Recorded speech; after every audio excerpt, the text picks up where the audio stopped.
Les pratiques de leadership des femmes ne sont pas très documentées. C'est ce que j'ai pu constater en réalisant une série de revues de livres sur le leadership où l'intérêt est toujours porté sur le leadership au masculin. Or, à travers le monde, des femmes ont apporté des contributions significatives à leur société.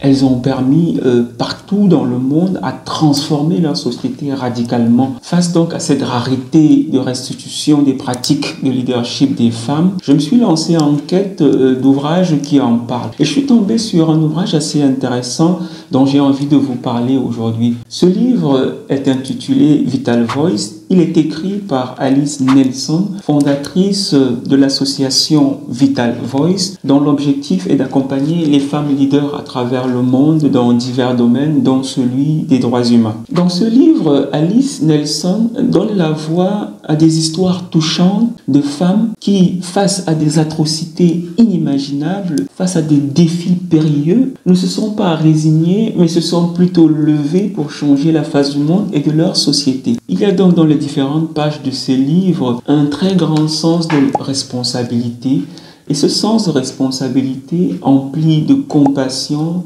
d'empathie et d'humilité découle généralement à travers les pages du livre d'une confrontation douloureuse avec les horreurs qui jalonnent encore la vie des femmes à travers le monde.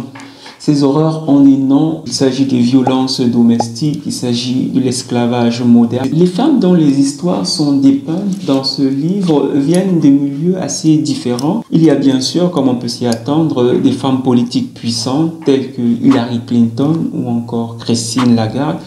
Mais il y a aussi les histoires de femmes moins connues dont les pratiques de leadership ont radicalement changé leur société.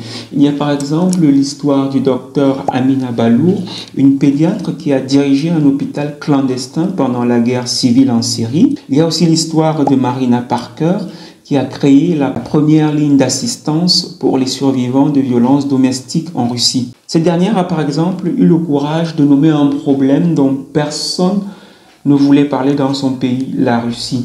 Son réseau a aidé 200 000 femmes à échapper à la violence. On peut encore faire allusion à une autre histoire qui nous vient cette fois-ci de l'Inde. C'est l'histoire de Sunita Krishnan, cette indienne qui a transformé sa douleur personnelle en force collective.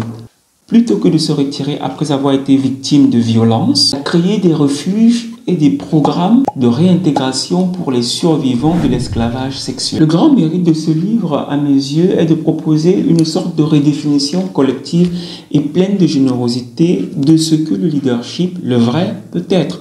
Il ne s'agit pas du modèle ancien qui fait du leader un maître de la parole et des autres les disciples de l'écoute.